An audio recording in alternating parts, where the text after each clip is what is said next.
नीचे काथे नी रेखता रहो ऐसे न समझतर का ऐसे काहे हम के तू देखता रहो ऊपर नीचे काथे नी रेखता रहो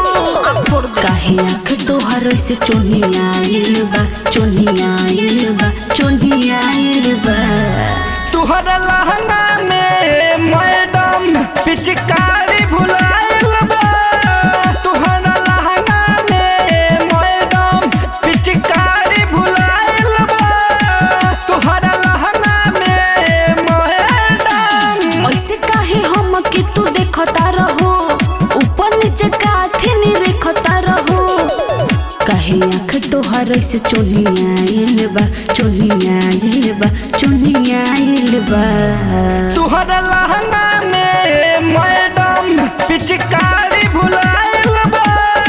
तुहर लहंगा में मैडम पिचकारी भुलाइल बा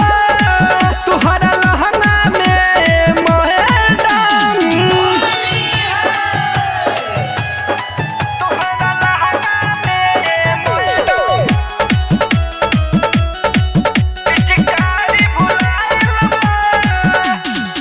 चल के बोलबे तो झुल्फी का बारब सारा शिकाई तोरा पापा से कर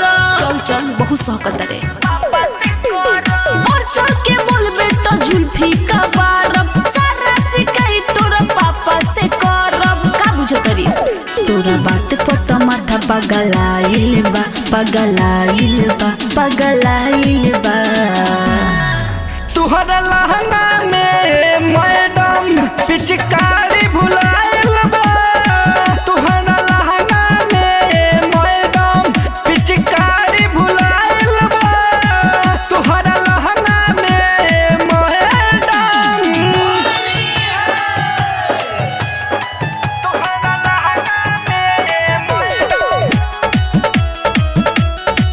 पिचकारी भुलाइल दुलारे दीवाना तू करो ना जिद हो अपने से खोजो तू अपन चीज हो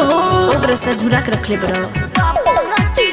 मिर्ची दीवा कर तू करो ना जिद हो अपने से खोजो तू अपन चीज हो खत्म बरत तोरा जाले से तो मन घबराइल बा